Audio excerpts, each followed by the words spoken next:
Yes સેલભાઈ, હા, good morning. Good morning. હવે આપણી પાસે આવ્યા ત્યારે કેવી રીતે તકલીફો લઈને આવ્યા હતા? મને એકચ્યુઅલી મેડિસિનની સાઈડ ઇફેક્ટ થઈ હતી. એનાથી મને ઝાડા ઉલટી અને પછી હાઇપર એસિડિટી થઈ ગઈ હતી. એટલે પછી મેં એલોપેથીની મેડિસિન લીધી ગેસ્ટ્રોલોજીસ્ટ પાસે જઈને. પછી થોડા ટાઈમ દવા લીધી ત્યાં સુધી સારું રહ્યું, પણ પછી પાછું મને ગેસનો પ્રોબ્લેમ થઈ ગયો. એટલે પછી આ બધા પ્રોબ્લેમ મને ખાસા 6-8 મહિનાથી વારંવાર આવ્યા કરતા હતા. એટલે પછી મેં આયુર્વેદિકનું વિચાર્યું કે હું આયુર્વેદિક ડૉક્ટર પાસે જઈને આની ફૂલ ટ્રીટમેન્ટ કરું તો મને ટોટલી મને રાહત મળી જાય. અને મેં 10 દિવસ પંચકર્મ બી કરાવ્યું અને અત્યારે મારે ખાસું ફરક આવ્યો છે બોડીમાં. ખાસ 80-90% મને સારું લાગે છે અત્યારે. કઈ કઈ વસ્તુમાં તમને સારું લાગે છે? એક તો મારી આખી બોડી એકદમ હલકી થઈ ગઈ છે. પહેલાં મારું આખું શરીર કડક થઈ ગયું હતું ગેસથી, પેટને આખું બોડી, અને મને કશું બી કામ કરવાનું મન ના થાય અને આળસ રહેતી હતી. અને પેલું જે આપણે બોડીમાં એનર્જી નથી રહેતી કંઈ કરવું. અને જેમ જેમ મેં ટ્રીટમેન્ટ ચાલુ કરી એમ આખી બોડીમાં ફરક આવ્યો. એનર્જી ડબલ થઈ ગઈ છે અને ખાસો ફરક આવ્યો છે. મેન્ટલી બી ખાસો સ્ટ્રોંગ ફીલ થાય છે કે હવે સરખું થઈ જશે. Yes, exactly. તો આયુર્વેદ ટ્રીટમેન્ટ આપણા આખા બોડીની સિસ્ટમને અંદરથી રિજ્યુનેટ કરી નાખે. પહેલાં તો કચરો કાઢી નાખે, પછી અંદરથી રિજનરેશન કરે બોડીને આખોને. બરાબર. તો આ જ પ્રોસેસ છે.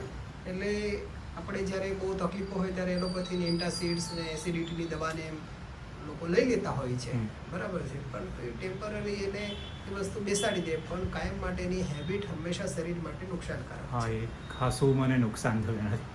એટલે એના કરતાં આખી બોડીની સિસ્ટમ સુધારવી એ બેઝિક ટ્રીટમેન્ટ છે.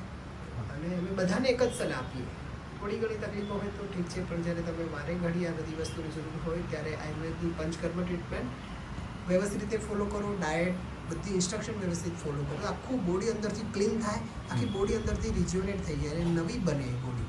એવી વસ્તુ છે. અને આગળ પણ બધું જ સરસ રહેશે. જસ્ટ ખાલી તમારે અમે જે કીધું છે બધું જ ફોલો કમ્પ્લીટ રીતે કરજો. Yes, okay, thank you. તમારે કંઈ અંકલ એમના વિશે, તમે એમના ફાધર ના? હા, તો અમારે કંઈ કેવું હોય તો યસ. એટલે મને હવે સારું લાગ્યું એમ કે આ પંચકર્મ કરવાથી ઘણો બધો ફરક પડી ગયો છે. હા. અને હવે એવું લાગે છે કે ના, હવે અત્યાર સુધીના જે 1.5 વર્ષથી એનો પ્રોબ્લેમ થતા હતા હા. એ સારી રીતે હવે ક્યોર થઈ જશે. સરસ. અને હવે એને જે આ બધી તકલીફોથી રાહત થઈ જશે. અને એવું લાગે છે. 1.5 વર્ષથી એલોપેથી ટ્રીટમેન્ટ ચાલુ હતી. હા, બરાબર છે.